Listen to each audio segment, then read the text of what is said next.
Yes, yes, we are back. Hello, world. Hello. We're still here.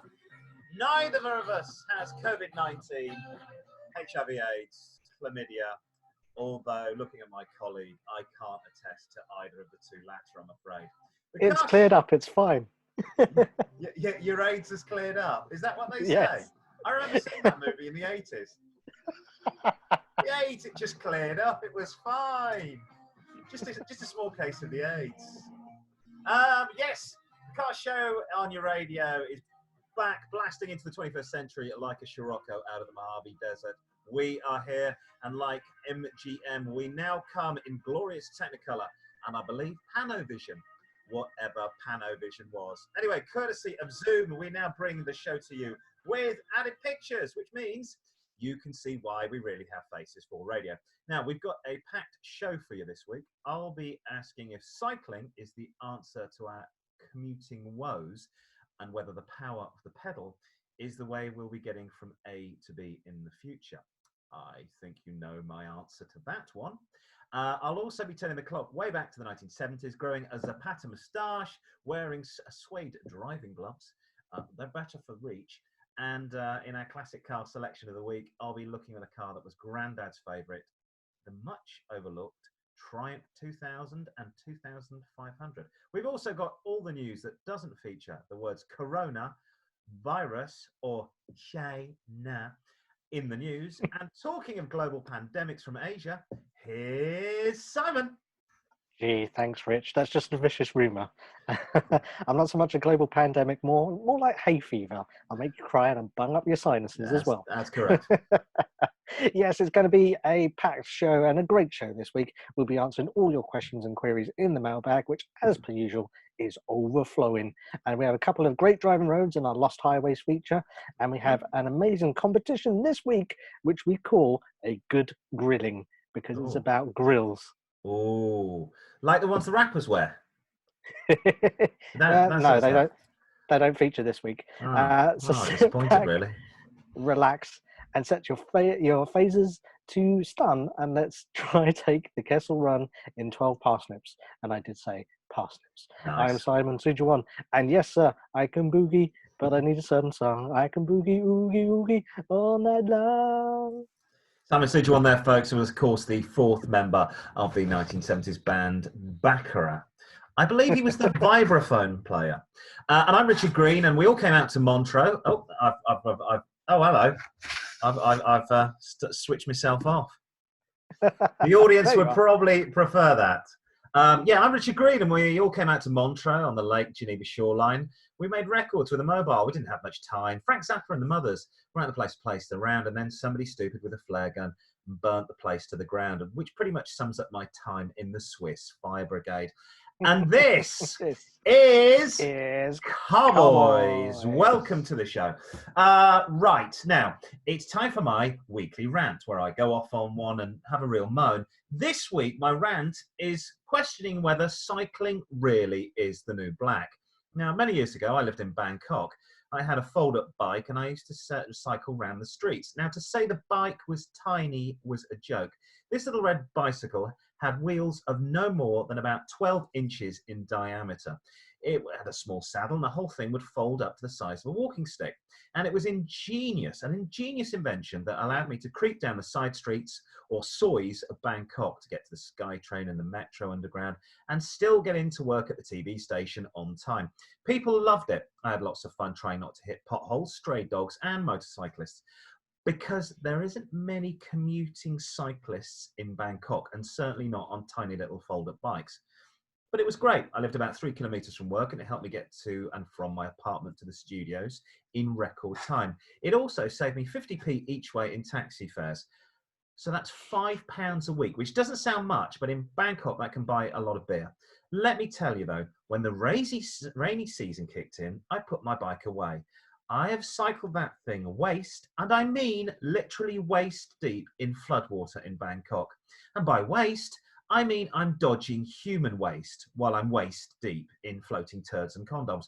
For a good 6 months of the year, I never used the damn thing. And in the end, I decided it was easier and much safer to just pay 50 pence and grab a cab into the office. Which brings me to my rant this week. Here in the UK, it would appear as if cycling is the new black. Cycling retailer Halfords have seen its share price surge 26% the day after Prime Minister Boris Johnson gave an address to the nation recommending that people travel to work if they can by either cycling or walking. Yeah, great if you live about 20 kilometres away from your job, but there you go. Fellow cycling firms Tandem Group and Excel also saw their share price grow today, with the former jumping 42% to 241. Whatever that means in share prices. Britain has flogged to cycle shops and signed up to cycle to work schemes in increasing numbers, and it's emerged that lockdown restrictions are about to be eased. Well, they have been this week. Prime Minister set out new guidelines on the lockdown in a televised speech that said commuters should travel by car or even better by bicycle. And as I mentioned, if your commute is 20 kilometres or 40 kilometres, bicycling might be a bit of a big ask. Now, cycling retailer Halfords have launched a campaign aimed at an estimated 7 million British adults who have bicycles languishing in sheds and garages. It said it's going to provide a free 32-point check on neglected bikes to help people get ready for the lockdown. Now, people using the cycle to work commute in the UK, the amount of people that cycle in the UK to get to work is 2%. In Holland, it's 27%. And this is what really worries me.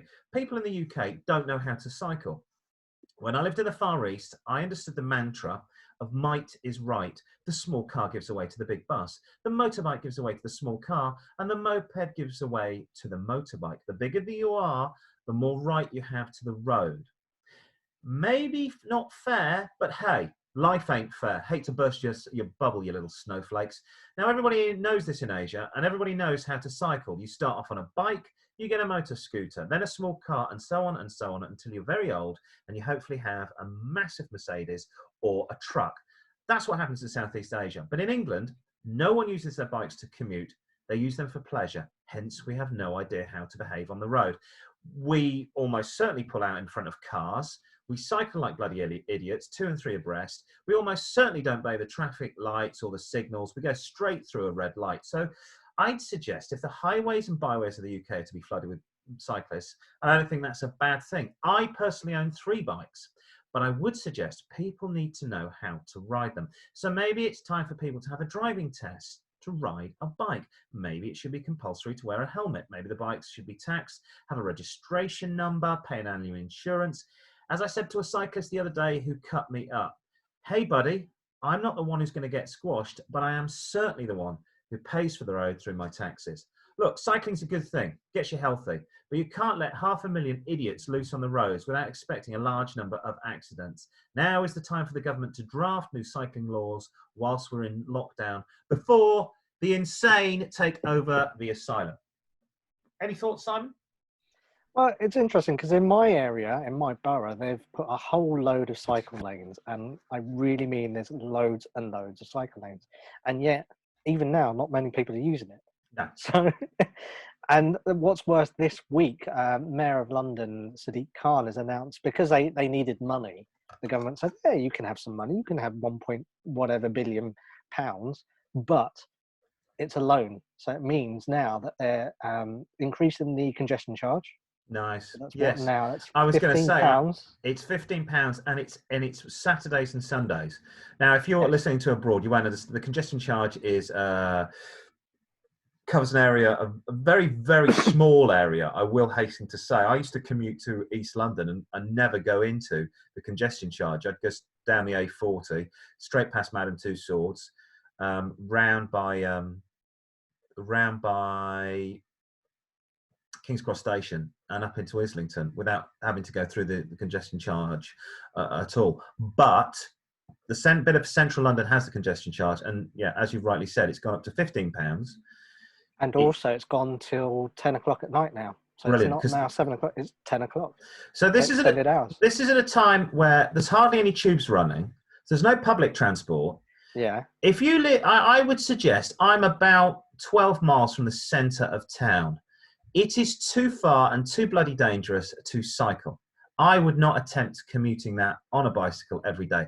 And I certainly wouldn't be doing it, and nobody else will, when the English weather turns bad. Come September, all it's going to do is piss it down with rain until March. Nobody's going to cycle. You can't go into the office and then get changed again and take another shower. 5 days of doing that in a row, Monday to Friday. People are not going to do it. So what he suggested is he's put it up. He's made it more difficult. I went for a meeting in central London the other day, just inside the congestion charging zone, and I took my car and I booked a parking space through an app, which was great. But my friend said, "Oh, I think the traffic wardens aren't ticketing people because there's nobody really out in central London." I thought, well, this is because of the coronavirus. This is great. And when I walked up there were traffic wardens ticketing cars. So you're not making it any easier, are you? You're ticketing cars. You're making it more difficult. My rant really is, I think that I'm just seeing more and more idiots on bikes that don't know how to cycle bikes. And there's no comeback. There's no insurance. If I crash into a cyclist, he is not going to pay for the damage to my car. And I think the point is countries like and places like Amsterdam and Bangkok are kind of built better than the roads here in London, for example, to take bicycles. I think the Dutch in particular have got a history of cycling. It's a very flat country, and most of those Dutch bikes don't fix gears, so they don't have multiple gears on. There's no hills to go up. So it makes a lot of sense, and people understand. People also look. Pedestrians don't look in the country because they're not expecting to see bicycle. In Holland, you're always expecting. Like the same with drivers. Drivers in Holland, when you go to, now let me get it right. When you go to open your door in Holland in your car, there's some method they've got so that you look over your shoulder to make sure a cyclist isn't coming before you go to open the door. They've got a little method so that you don't, because in England we just go, well, open the door straight into... Which I've seen happen. Yeah, and that's another reason I stopped riding my bicycle in Bangkok, because car drivers, you'd be mincing your way through well, probably not mincing, making. It did look a little bit like mincing my way through on this fold-up bike I had. It was tiny. Wheels were literally like that. Through cars, and people would just open car doors. And you're like, well, which is not too bad when you're doing about 10 mile an hour on a bicycle. Certainly on a motorbike, it would present a problem. And I just don't think people have got everybody's trying to fight over their little bit of road, I feel, with driving in the UK. We don't sort of get the flat that traffic flows. There's so many motorcycles in Southeast Asia. When you are out on the road, the motorcycle and you're driving, motorcycles just come in and out of you.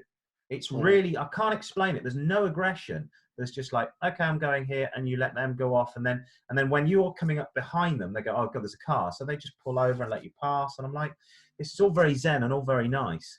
I don't think it. I think it's. I don't know why suddenly, because what we'll be doing is flooding the hospitals with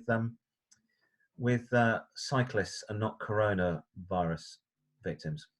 Yeah, you're probably right. I think you're right. Shall we have a bit of news? Let's go for it.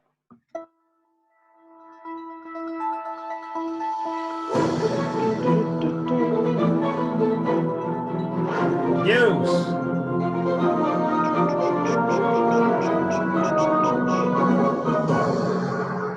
And first off, this week in Meet the New Boss, same as the old boss. A bit of a nod down there to the Who. So from the fatherland, here comes the new Golf GTI for the second decade. Oh, look at it. First It's great, century. isn't it? It's mean. Hard to believe that they've been making this car for 40 years now, but when they come up with a formula that seems to fit the bill for every situation, it's hard not to stick to it. You need a hot hatch. That's the Golf GTI, a small but a car for the city, but that's the GTI. A motorway cruiser, that's the GTI. A reliable, frugal car, that's the GTI. Family car, it just does everything. So, new version of the Wolfsburg Classic is priced fairly at £29,900 and goes on sale this autumn. Coming after the standard version of the new Golf, There's not much about the latest Golf GTI that isn't familiar, and yet it feels different, more eager, more sporting, and in its actions with the same degree of refinement and polish as its lesser siblings. And in time-honoured fashion, it retains the front-wheel drive layout that it is celebrated for by its predecessors.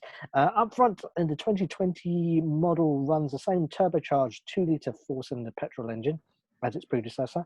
The Volkswagen has decided to continue down the same conventional path as before with no hybrid. What is a result of this? The standard model develops the same 242 bhp at maximum 6,200 rpm and 273 foot-pounds of torque between 1,600 and 4,300 rpm. It is a mean machine, isn't it? It is beautiful. I, in particular, love this. Hang on, where am I? This light cluster under here. But I can guarantee, where am I? There we go. That in about 10 years' time, you'll see lots of these driving around with these bulbs not being replaced. And I mean, I know they're not bulbs. They're probably, I assume they're LEDs. I love that. I mean, it is. It's all things to all people, isn't it? Yeah. I've seen people on holiday in these things. You can have children. You can have a dog. You can move house in this. It's a nice hatchback. If you're a pensioner, you want to downsize, but you've still got a massive fat engine. Perfect little car. I mean, It does everything. It does everything. I mean, Golfs have increasingly, over the last, I would say, probably 10 years, got more and more unreliable. I think that the costs of keeping a Golf on the road, and the same is for Audi. They're the same company. Servicing at an Audi garage is incredibly expensive. But I think this is probably the most successful car of the 20th century. I think it is a lovely car. I've driven a couple of Golfs. Very nice, very solid. I like that.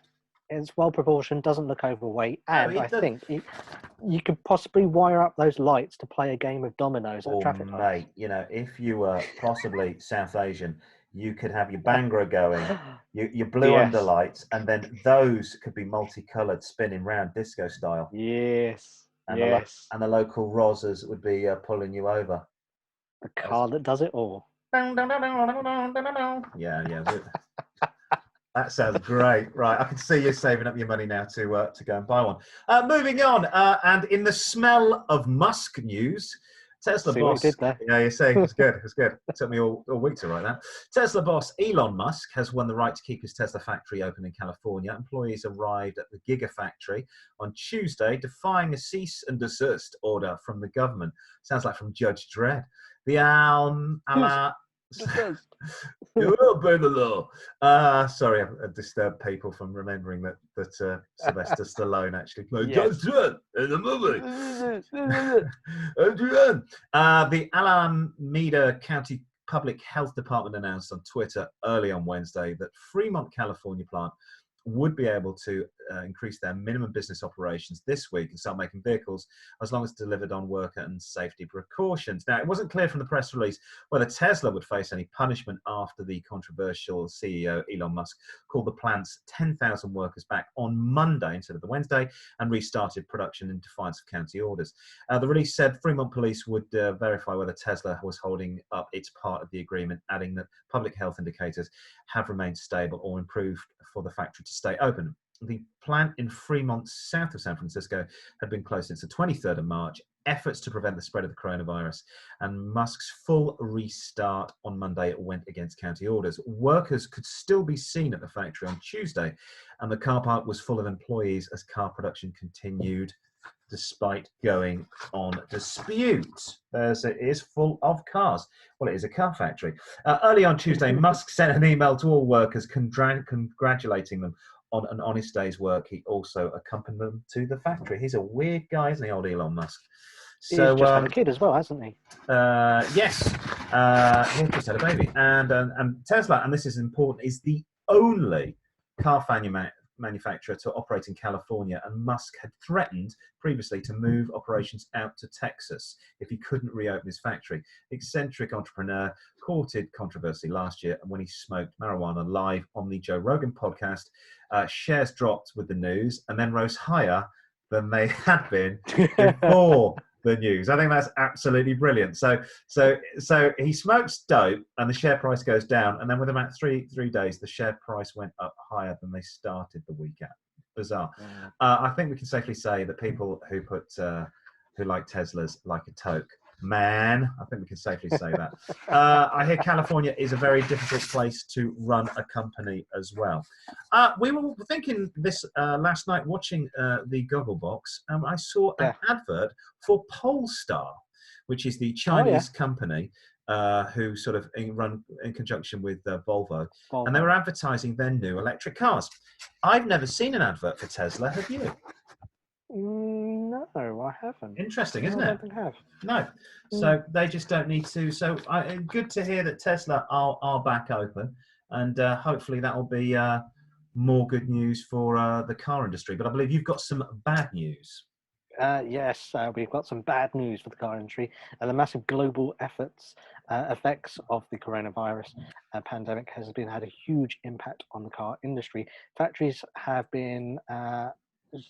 virtually been shuttered around the world. Dramatic stock market falls have hit the value of virtually every single car firm, and vehicle sales have plummeted. We told you last week, I think wasn't it 5,000 cars sold in this country? Yes. So so lots of things going wrong. BMW has warned that it expects the coronavirus pandemic to affect demand for new cars for the remainder of 2020, even as lockdown restrictions are eased. BMW Group Chairman has also cautioned the industry shouldn't expect the European car market to recover as quickly as it has in China, since lockdown measures were loosened there. Meanwhile, Skoda has taken a number of measures to support emergency service fleet customers of its blue light vehicles on the road. The Czech firm supplies special modified Karoq and Kodiaq, which isn't that something that you can watch films on or something like that? Maybe, I don't know. Well, like the bear, isn't it? Is it from? Is that where it's from? It's spelt incorrectly anyway. I don't know. The Superb and Octavia vehicles to the number of emergency services and other frontline care providers. Demand for the vehicles has significantly increased, and Skoda has both expanded its services and maintenance provisions for such vehicles. Volkswagen has also resumed production of many of its plants, and to do so has required the introduction of hundreds of new health and safety measures, including making disinfectant and sanitizer easily available to staff. To enable that, staff in its Emden factory, which produces the Passat and Arteon, have started producing their own disinfectant dispensers. Nice. Fantastic. Fiat Chrysler Group Automobiles posted a net loss of £1.4 billion in the first quarter of 2020. The group's brands, which include Alfa Romeo, Fiat, Jeep, all prestige brands, sold a total of 818,000 cars worldwide, which was down 21% on 2019. So that's 21% of people saved from owning a Fiat Chrysler. Exactly. Some good things are coming out of the coronavirus. You're not going to have to drive that piece of shit. Exactly. Fiat Chrysler said it's currently preparing to resume production. So it's not been good. I think Ford have started producing engines again in Dagenham, That's good. and also South Wales. So maybe I think it depends on who you are. Some things are good, some things aren't. It's very funny because we've had a very strange week that we are all starting to. Some of us never stopped working. I've worked all the way through the coronavirus because I work for a broadcaster, so I've never stopped working. But new distancing rules. I just don't understand what we're supposed to be doing, what we're not supposed to be doing. Yes, you can do that, but you can't do that. I think in America, certainly places like Georgia, I had an email from a friend in Florida who was enjoying a cigar in a bar. I was like, yes. She lives in Florida. She was there with a boyfriend going, I've done, I sent me a picture. I was like, that's fantastic. I want to go to the pub. I haven't been to the pub in 3 months, which I think is the longest break I've had from not going to the pub since about 1988, which is very shocking. Right. Absolutely. And finally, in petrol companies take the biscuit news. Well, they take the biscuit, they take the tea, they take the sugar, the milk, the silverware, and even your mother's false teeth. Due to the fall in oil prices, petrol or gas prices have fallen across the world. Here in England, prices are lower than they've been for more than 10 years, but not everywhere prices have fallen. Whilst drivers can fill up their tank today in the supermarket for as little as 99.7 pence a litre, forecourts around the country tell a rather different story. In Taunton Dean services on the M5, the price of unleaded at the Shell station is a staggering 135.9 pence per litre. So there we go. That's where that is, right? Is what? So on the M5, you've got to need petrol. You're going to spend that. Now, as I pull this out, you will see, going the wrong way, that round the corner, 2 miles away at another Shell station, it's £1 less. It's 30p less. £1.5.9. Now, filling your average family car with a 55-litre tank at the supermarket forecourt currently costs you £54.84, while topping up at that M5 services is going to cost you £74.75, nearly 20 quid's difference. We all know it's more expensive to fill up your car on the motorway than the local roads or the local supermarket. But Shell, the same company, are charging 30% more for a journey that's 2 miles away. The monumental gap in fuel costs is the latest example of service stations taking motorists for a ride. I mean, I understand that margins are very small in the petrol game. In the UK, the government takes a huge chunk of fuel, of fuel tax. Prices in the UK are double what they are in America. I think that's disgusting. I think that is really naughty. It's a bit rich, but fuel companies, I mean, they do run their businesses on small margins. And I think that's... But still, that's 30% difference. That is just insane. That's just insane. We had to put that up there. I think that's just rather naughty. Yes, so there we go. That's an unfortunate thing that has happened, and I don't really know what to say, but that's what petrol stations and oil companies are doing. So shop around if you can. I think that's the best thing. Get yourself down to the supermarket if you can be bothered to queue. I don't. I think I pay about £1.05 for my fuel, but nice little local petrol station round the corner from me. Keep that business going. I've just remembered it's the classic car selection, and I don't think I brought a picture of that car. So what I'm going to do is talk amongst yourselves while have you got a picture of it? No, I was going to look one up for you. That'll be good. Yeah, if you look that one up, then that would give an example to the folk at home. And meanwhile, I'm going to inject the band with some morphine because we've run out of heroin, and we're going to have the music for the classic car selection. Hit it 1, 2, 3, 4. Hey, well done, boys. Oh yeah. Jazz, nice. Thanks, boys. Yes, they're all heroined up over in the corner. Yeah, we're on to methadone now, so they're fine.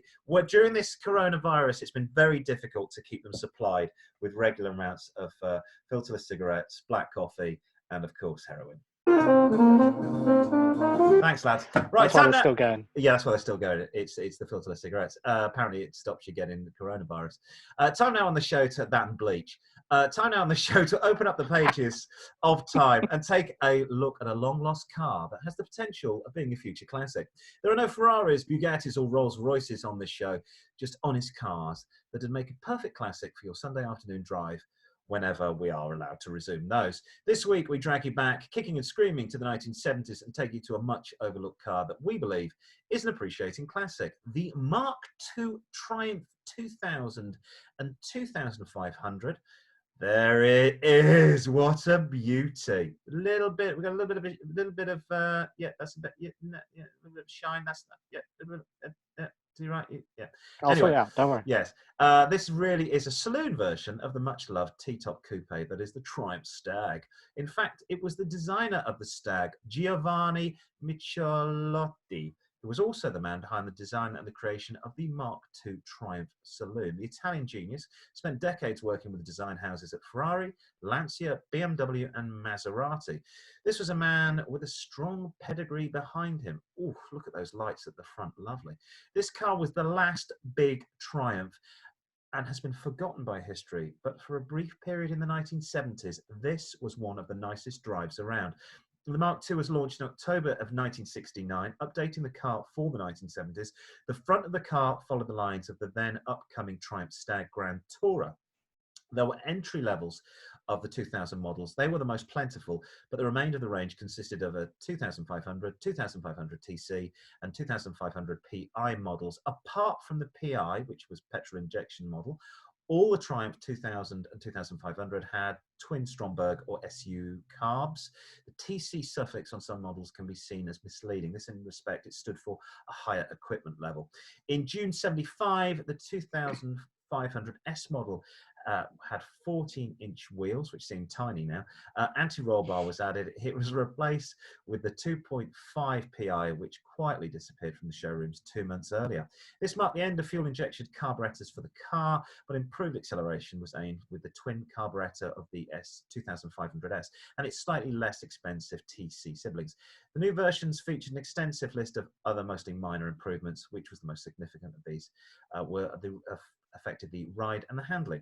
The Triumph 2000 was a case of being the perfect product at the right time, and its 13-year life demonstrated perfectly the way that the British could build a car of enduring quality, timeless style in a package that customers actually wanted.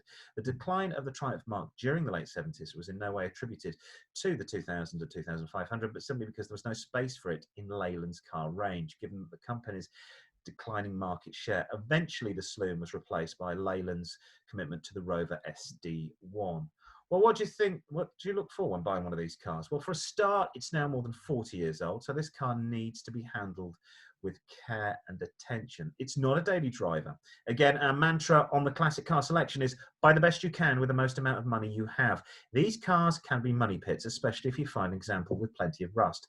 And it's rust that that 1970s harbinger of doom that affects this car the most. Check all over. Check in the wheel arches. Check inside the doors. Check inside the boot. Ideally, you want a car that's been kept nice and warm in a garage, or a car from a nice warm country. Now, we did find on the internet that these are available in Malta, South Africa, and Australia. So you might want to nip over there a little holiday and bring one back with you in your suitcase. We've found this example, which I'll show you in a second, of a Triumph 2000 Mark II manual leather interior, original paint, 97 on the clock, full service history, 3 owners, mint bodywork. I think it may have had a respray, but I'm not sure. This can be yours for around £4,000. So why not dial the clock back to the 1970s, put on your loon pants and your gold medallion and say, not half to the Mark II Triumph 2000. There she is. Do you like those Triumphs? And in brown, but that's what was it? £4,000. £4,000 for that car. Now the Stag is effectively the same car, but with 2 doors and a T-top. You won't get a decent Stag for less than 10. Look at the wheels, lovely wheels. It gives you all of the same, pretty much the same things as the Stag, but with the practicality of a 4-door. That front, the scoop at the front, I think is as beautiful as any Citroen DS. I think this is a fantastic looking car. They're of their age. They're of an age. They're over 40 years old. If you've got a garage and you can keep this guy warm, then I would go and buy that car. Although this one was for sale was in Southern Ireland, and I will say, being half Irish, you need to have a good look on the underside of the car, because check the suspension. Because the roads in Ireland, they're pretty good now. But they used to be absolutely crap. And even the Irish wouldn't buy cars from Ireland. They'd come over here to buy a car because the potholes in Ireland and the stones and the shit would dent the crap out of the underside of your car. So if you do buy a car from Ireland, there's some nice cars over there. Just make sure, have a good look at the underside. See how badly dented it is.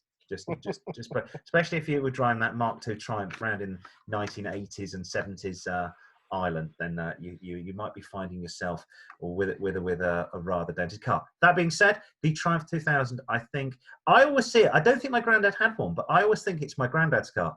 It would have been the pinnacle of. I think he had a Jag and a. During that period, he had an Acclaim later on when he retired.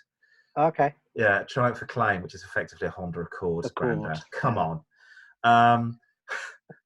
But I think it's an old man's car. Yeah, it's an old man's car. I do think they are what they are. But I think for a classic car, that's a very very affordable choice. Which you probably get classic car insurance for it, classic car tax.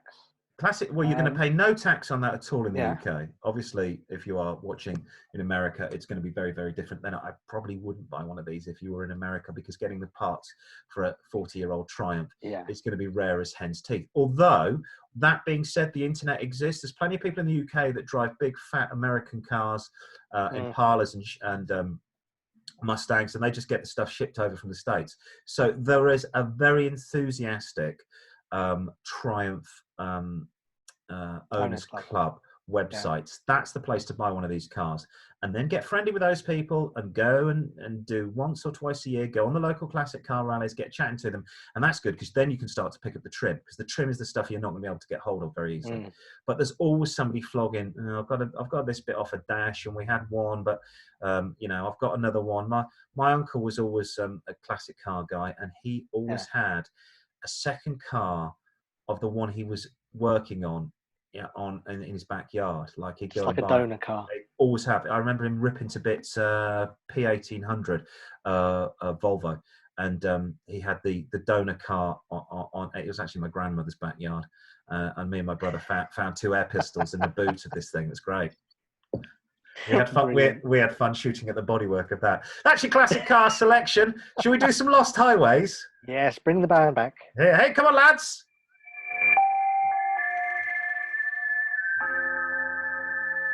Ooh.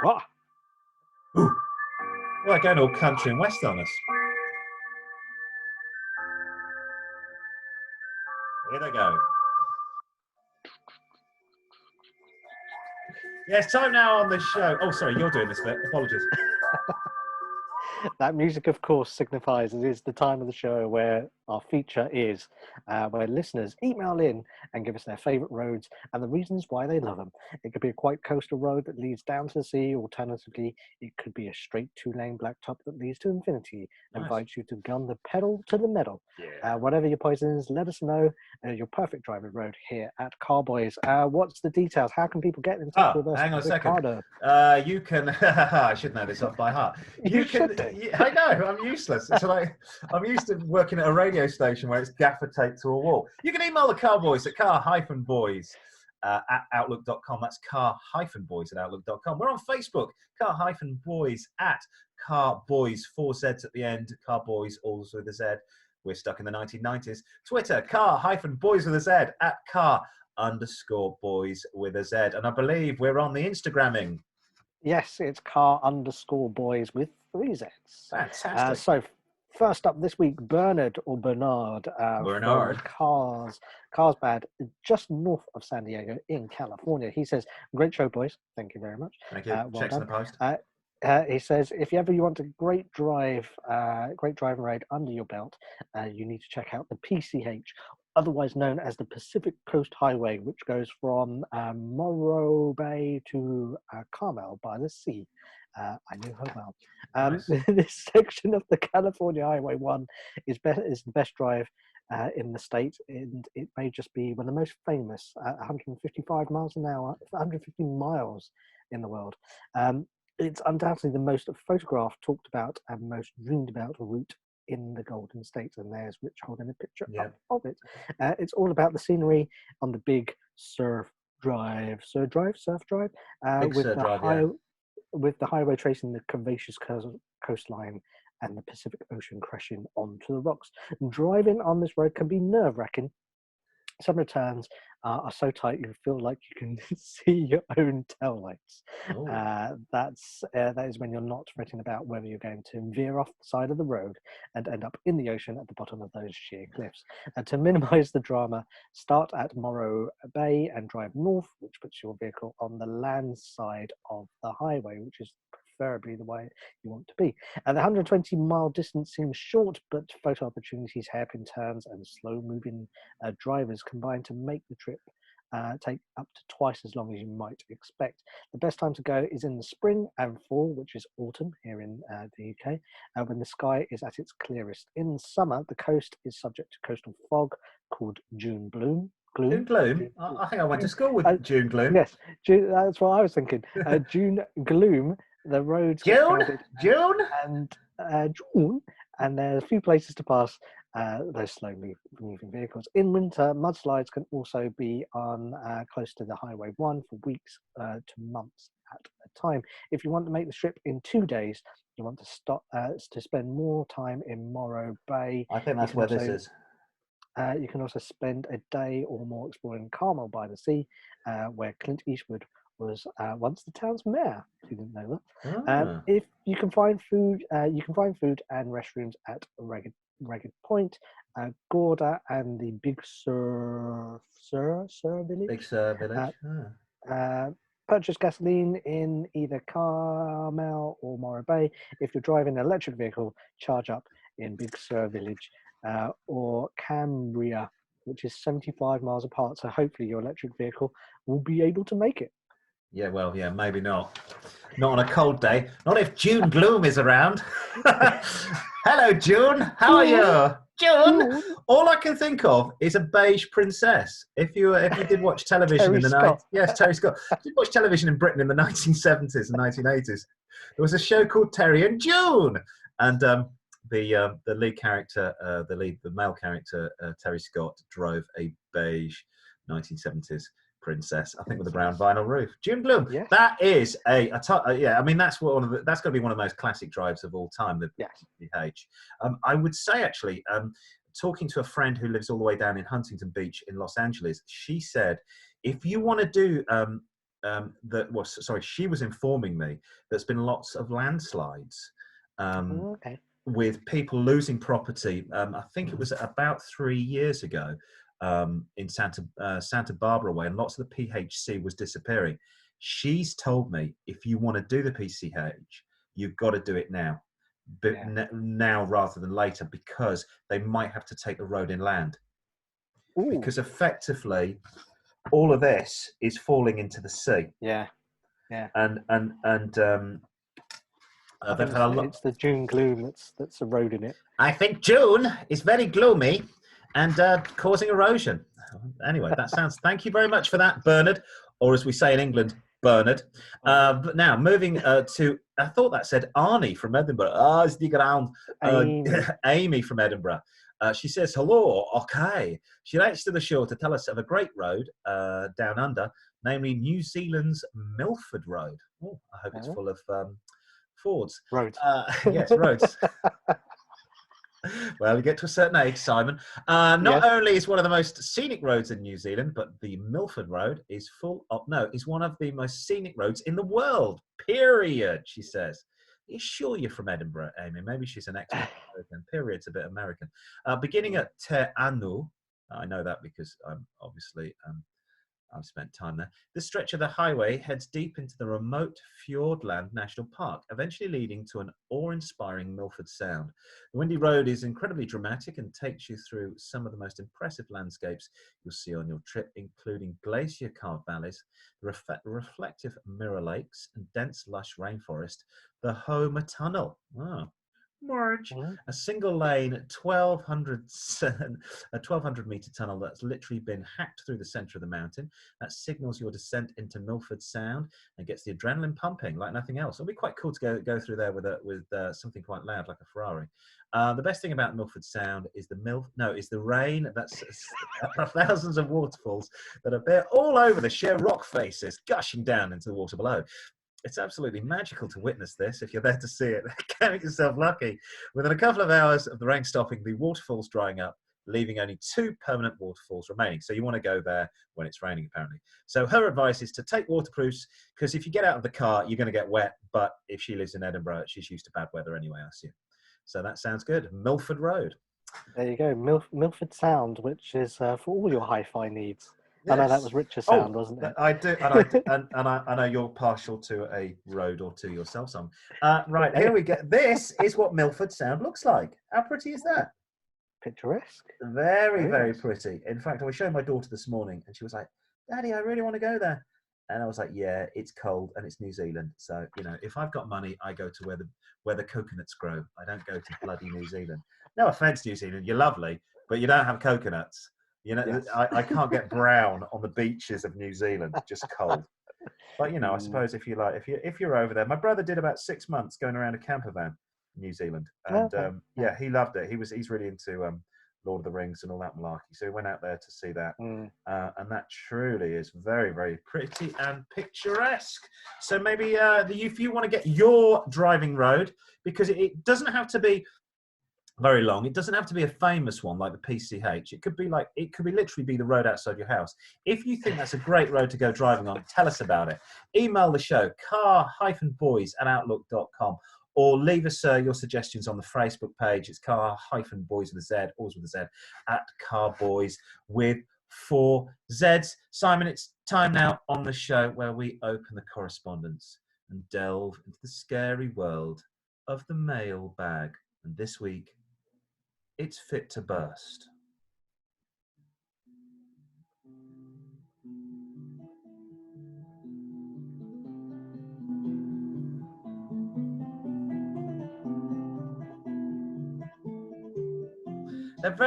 Shut up. They're very good, this band. They do jazz, country and western, and sort of weird medieval music. And also, they're royalty free. Right, we've had an email from Tracy in Northampton. Says, "Hi guys, love the show." We love you, Tracy. I need some advice. Not really. We need some advice about my 2004 Rover 75. Throw it in the bin. It's been a great car, really, but it's getting too old to keep on the road. It's not the mechanicals, because obviously we know that the basics for that is an old school BMW. My sister worked for Rover, and she worked on this car. I remember her flying in and out of Munich with the BMW. The BMW used to take all the office staff from Rover over there. And she said they are good cars. My father briefly had one, but she said it's the electrics that are on the way out, and it's difficult to find parts as well. Her mechanic said it's on its last legs. She wants to get something similar. Big luxury car with an auto box. She's had a Jag before, but wants something a little different. She's got £4,000 to spend after she sold the 75, which I'm sure she's going to get £5 for. That's the picture of her 75, which is that's probably her bungalow there, isn't it, really? Yeah, because that's the right, that's the person that drives a Rover 75. Didn't they always come with a free carriage clock and a Parker pen? You can't get cheaper insurance for this with a Parker pen. Well, so basically, it was a front-wheel drive. I think, was it a 3 Series or a 5 Series, but with a different body shell on. 5 Series. Yeah. So my dad had the estate version, and he sort of liked it. It was all right. Had it for a bit. Didn't own it. It was a family car. Now, what do you think, Simon? Any thoughts? £4,000. I think she should go for that Triumph Stag. It's the Triumph 2000. It's going to be about as reliable as the Rover 75, isn't it? So, yes. So Tracy, if you want to get in touch with us, we've got this number of a guy in Ireland. Get yourself an old school Triumph. Yes. Well, being serious, I am the man that always goes for the Far East. And you do. I will preface that by saying cars from the Far East. For anybody gets any ideas, I'm happily married. Well, I'm married. No, I usually go for the Far East. Toyota Camry, older Lexus 300 GS is what I'd usually suggest. I think that's what we suggested last week to a chap that had a Proton. Or we probably suggest a bicycle as opposed to a Proton. But, and like J-Lo, it's a big but. I think she should look towards the fatherland. Now, about 3 years ago, my Honda went in for a lot of work on it, which was paid for by Honda. Thanks, Honda. And I had a VW Passat rental car for 2 months. Now, it wasn't my sort of car, but it was very much a big luxury car. Had the diesel one, which was incredibly frugal, like 65 mpg. Oh, that's good. I had a look on the internet. I thought, I wonder what one of those. It doesn't look that big, but I can tell you now that's at least the same size as the 75. Hang on. Yeah, because you think about it, it's the Audi A4. Yes, or is it the yes the A4?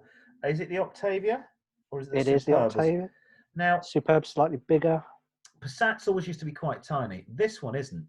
This is a 2011 VW Passat Blue Motion diesel 2 litre, 60,000 on the clock. Full service history, no marks, £4,000.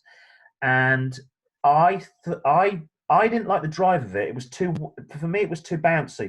My Honda is much more sporty. But if she's after that experience, it's a bit of a land barge actually. You couldn't feel a damn pothole in this thing, and it would take speed bumps in its own quite well as well. So I would say VW Passat, low mileage. Passat's good. I think there may be a Seat version as well. Oh, because they're all the same group. Seat, yes, maybe the Alhambra. Audi. It usually has a Spanish name, a Spanish town. Yes. I think it's called the Seat Torremolinos.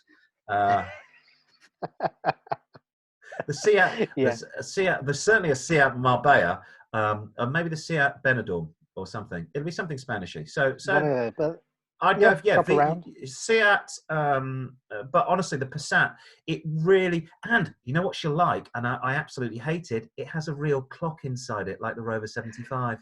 I absolutely hated it. I'm a boy of the 80s. I like a digital clock. I don't like a real clock in a car.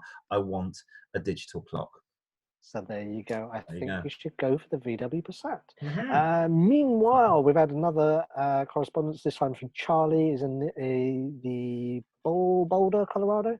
I think that's right, yeah. If he should hire a car next time he's in the UK, or a bike. He's been over for business a couple of times and wants to bring the family over post-pandemic, obviously. He has family in Scotland, Cornwall and Wales. Wow. What should he do? He's thinking of trains and buses, but has two wives and a kid. 2 kids and a wife. That's what it is. Have you ever seen it's the Ray Winston film, Sexy Beast, with there's a character played by Ben Kingsley who's this nut job gangster from East London, and he does it. And in part of the film, he's trying to convince the Ray Winston character to come and do a bank job, and Ray Winston doesn't want to do it, and he refuses to accept Ray Winston's refusal by going no, and that's what I'd say about public transport in England. No. It is terrible. It is expensive. My father briefly had a job delivering, and then right at the end, just before he retired, he wound the company up. He was bored really and wanted a little bit of money, and he ended up delivering cars for VW. So he'd go up and down the UK delivering cars, and then it would be up to him to find his own way back. He had a budget for public transport, but he couldn't get a taxi or anything. It would take him like 8 hours to get back from somewhere north of Manchester. It would take him like 3 hours to get there in the car, and the journeys he'd go on. I've been on a bus, and then I sort of hitch for a bit. And I thought, oh my god, public transport doesn't work in the UK. It's terrible. It's expensive. Now, if he flies into Heathrow and he goes to somewhere like Enterprise or Six, he'll get a good deal on a rental. If you're doing a rental for 2 or 3 weeks, the deal will probably be about £600. And you get a 5-door mid-sized car for that. If you're going to Wales, I'll tell you this now because I've done a lot of driving, working out on outside broadcasts, and you can't get there on public transport. I'll go to somewhere in the middle of Wales, and I've got to drive. Scotland's the same, Cornwall's the same. The whole of the UK is the same. Public transport works in London. It's pretty good. And I'd always say not currently where the coronavirus is killing everybody, but I would say in London, use public transport. Outside of London, just hire a car, bite the bullet, hire a car and drive a car around. Yeah, our public transport system is very disjointed in this country. It doesn't work. It works in pockets, but not everywhere. Not everywhere, indeed. We've got another one. Tommy the Trout, which is an interesting name, from Bristol. He'll knows the show. It says he's a keen fisherman, sea and coarse. So that means he swears at the fish. He wants to know if you fucking fish. If there's a 4x4 with an interior he can wash out, he's always up and down the Bristol Channel in his old Volvo. I assume he means not in the Bristol Channel in his old Volvo. That would be a really, really cool car if it does go on land and also on sea. Picking up what? Fishing location. Oh, okay. So he goes up and down the sea and river round by the Bristol Channel, and he wants a car or a truck he can literally hose out. What do you think, Simon? I was going to go utilitarian, so Defender. Yes, very much so. I'm not sure about the new ones. Certainly, my friend had probably, I think, a 2018 Defender, which was, I seem to remember, lots of fake leather in it, and I think steel everywhere. So you could pretty much wash that out. That would be a traditional one to go for. If he hasn't got that much money, L200 Mitsubishi pickup truck, Honda Hilux pickup truck. I did think if you can get hold of one of these, this is exactly what this was designed for, the Honda Element, which they never brought to the UK. It was big in America. It's got suicide doors, wrong side, on the back. Yeah. And there's lots of metal and rubber and steel. And I think the seats have got special covers as well. So it's not, I mean, it's a very reliable car. If you can get hold of one of these, I don't think they made them, though, in right-hand drive. So that might be a bit of an issue if you don't mind having a left-hand drive car. What about the Daihatsu? No, unfortunately, the Daihatsu 4-track was carpeted. So you would not want to put a hose in that. You would have very damp, it would smell. So it would smell. It smelled anyway when I bought it. It really did smell. I only paid a couple of grand for it. I think it had lots of horsey people in it, so it stank of horse. Yes, that's what we're suggesting to you, Tommy the Trout. We're saying either go down the road of something like a pickup truck, or I think Simon's idea is the best. Go Land Rover, because and you know, whatever wheelbase you fancy as well, because they come in all sorts of lengths from 90 to 100 to 88 to maybe 1 inch. Yeah, but what do we know? Nothing apparently.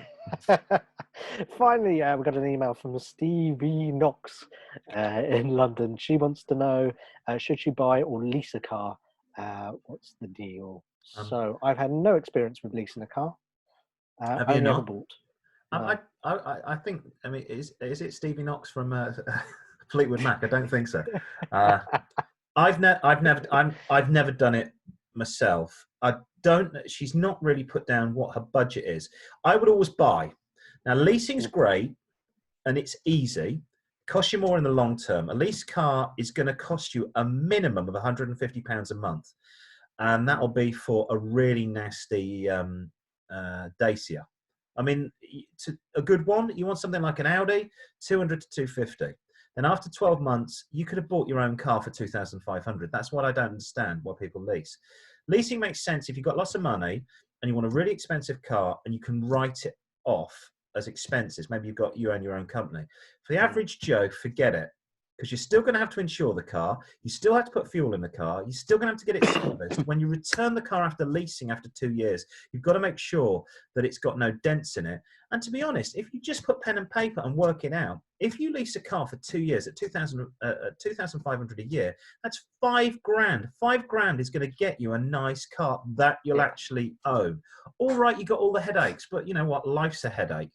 And it doesn't have to be if you buy the right car. If you don't want a car that doesn't need any work on it, you've got 2,500, go and buy an old 10-year-old Japanese car or a 10-year-old VW, and you're going to be really happy with that. Leasing, it sounds really good. You get all the toys, but especially if Stevie's in London, you don't actually need a car that's that flipping reliable, because it's London. You're not going to do the mileage. I live in London. What do? Maybe 8,000 a year, maybe not even that. Certainly not doing much at the moment. Or that's said, we're not going to be giving financial advice, but if you take a loan or something like that for that money, and then at least pay it if you're going to do it. At least you've bought it. Yeah, at least you've got something to show for it. If leasing could get down to £100 a month, it's worth doing it. But I'm not sure I've ever seen a deal. I sat and worked out. My wife said to me, should we lease a car? And I went, look. And I said, I've worked it out. This is this. This is this. And she went, oh, no, it makes no sense, does it? I was like, no. If you just want to get from A to B, you want something that won't break down. You also have got to worry with leased cars that you're going to get knocks on it, and especially in London, you're going to get knocks on your car. Yeah. I've got a buddy of mine, and he always leases his car, and I know why he does it. He's a young man, and he wants the latest kit, and he wants a reliable piece of kit, and he always leases his car, and he budgets for it, and it's just something I personally won't do. So that's a little bit of advice for you. If you would like to get your questions to the boys with a Z, because we're very 90s and hip hop, honestly, even though I'm wearing a 1970s shirt by the rock band UFO. Email the Car-Boyz at car-boys, boys with always with a Z, at outlook.com. We're on Facebook, car-boys with a Z, at Car-Boyz with 4 Zs. Twitter us, car-boys with a Z, at car_boys. With a Z. And we're Instagramming as well, aren't we? Instagram car_boys with 3 Zs. But incidentally, I'm just showing my picture of my Mini. That's nice. Mine's Mini. And it's an Austin Mini as well. Your Haynes manual, not a BMW Mini. No. But then some people seem to think we don't know the difference between the two. But obviously we do, and maybe they should start their own podcast or get bent. Is another suggestion. Should we have some music to herald? If I can find it on here, it's a little bit of music to herald our quiz show. Yeah. Here we go. Let's get on it.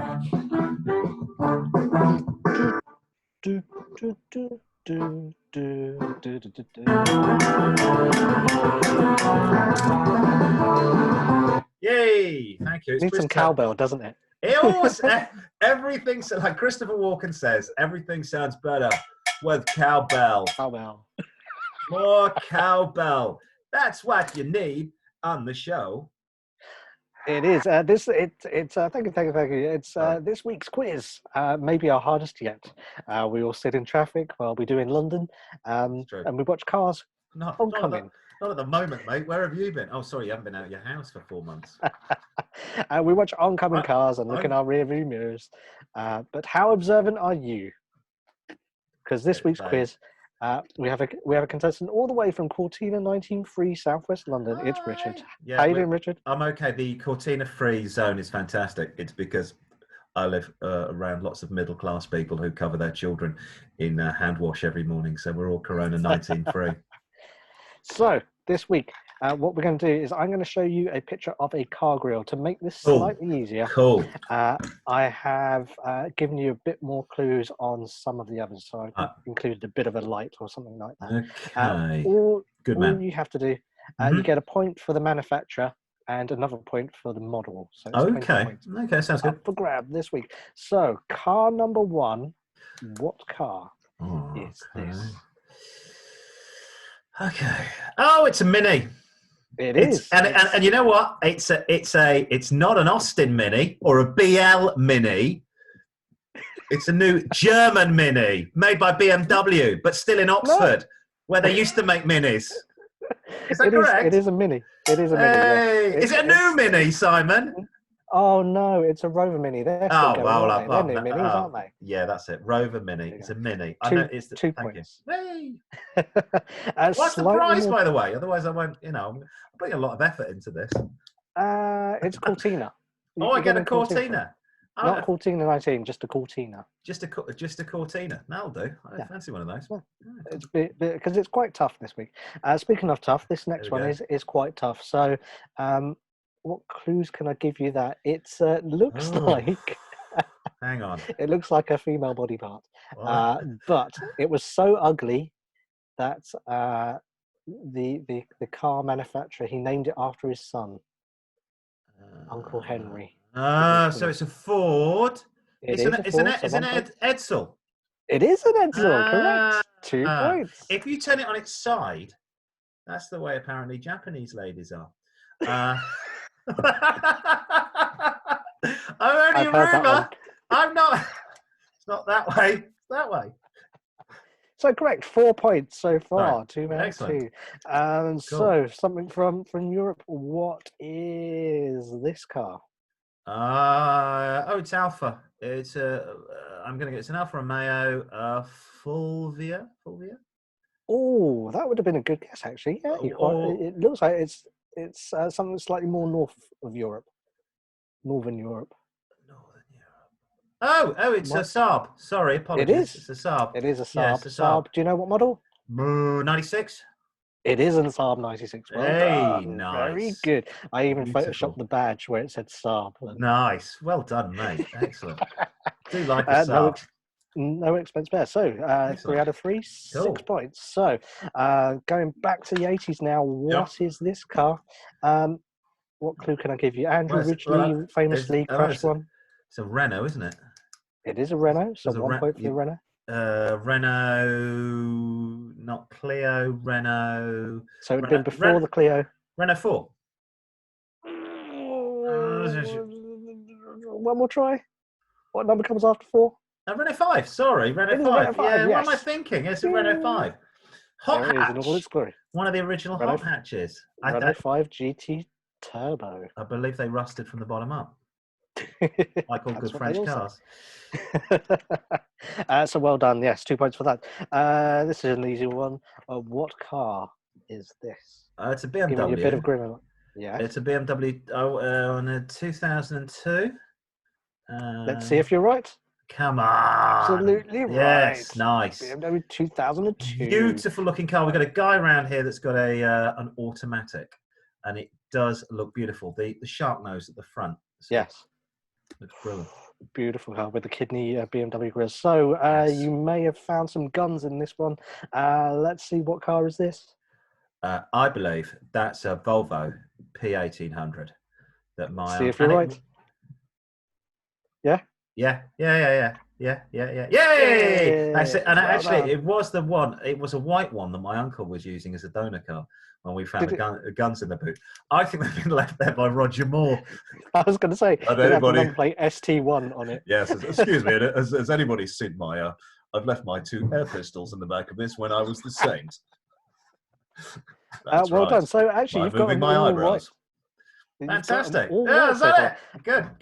No. Next one. What is this? Photoshopped badge, but it's for God's sake! I've blooming fitted those lights myself. I fitted them again when some bugger bloody nicked them. Ford Escort Mark III XR3i, or the Sierra, but I'm going for the Escort. It is, and this one, strangely, is pink. I don't know why, but it's pink. God, what have they done? Oh, it's that purple pink. That's disgusting. It's exactly what I had, but not in that disgusting mauve colour. Oh, God, it looks like Mr. Blobby's car. Escort XR3. I tell you, those bloody lights, people used to nick them. I'd come back and find my spotlights bloody half-inched by scallywags in East London. Well, I didn't call them that. I called them something else. Just for those that think we don't know our cars, if it was an RS Turbo, it would have had a bigger hole in the grille. See? Not that we know anything about cars. No. Apparently, well, not about, because obviously Ford are not a English brand either. Yeah. Okay, we've got 1, 2, 3 more to go.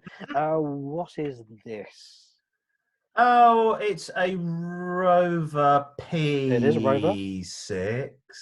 It is a P6. The clue would have been the police had these as well. Let's have a look. That's what it looks like. As featured in the 1980s TV show The Gaffer.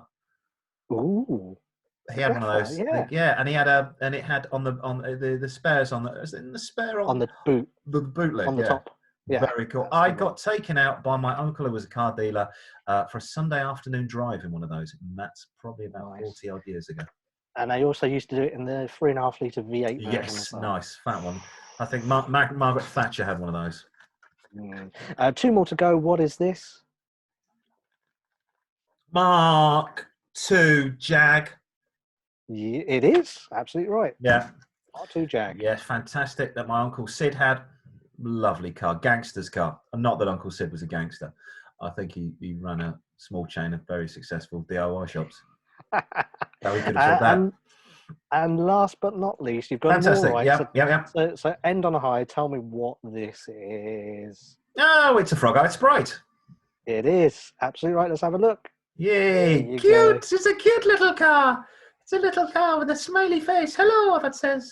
Fantastic. I shouldn't have undersold this quiz because you got them absolutely Yay! all right. 100%. I can't wait for my Ford Cortina. Now, I've got some prerequisites. Could it be brown and automatic and from the 1970s? Yes. It can absolutely. be all of those Be a things. Mark III Cortina. Oh, actually, I will also settle for gold. If you have it in the gold colour. I will stick the GXL badges on myself. Oh yeah, and Tickford on the back as well. Which and if you could get the rust around the wheel arches, that would be the thing I'm really after. Make it more authentic, yes. Yeah. Yes. Ford Pinto engine, and a tissue box on the back shelf as well, and a cassette. Oh no, not a cassette. Could I have an 8-track with Johnny Mathis's greatest hits? Greatest hits, absolutely. Fantastic! All sorted. I can hardly wait. Yay! I'll be driving up and down. Well, I won't be because it's a Ford Cortina, and I'll be broken. I'll be fixing that on my driveway for the next 100 years. Right, that's about it. I don't think there's anything else. If you want to get in touch with the show, you can email us. You can email us. The Car-Boyz at car-boys@outlook.com. Car-Boys, boys always with a Z, at outlook.com. Facebook, we're Car-Boys with a Z, at Car-Boys with 4 Zs at the end. So Car-Boys, boys with a Z, at Car-Boys with 4 Zs. Twitter, Car-Boys with a Z, at _boys with a Z. And I guess we're Instagramming as well, aren't we? Yes, we are. We're at car_boys with 3 Zs. Yay, fantastic. So thank you very much for tuning in. Hope you enjoyed the show. If we got stuff wrong, we don't care because we're not professionals and this is bloody free anyway. You're not paying for it, are you? It's all bloody free. We're not the BBC.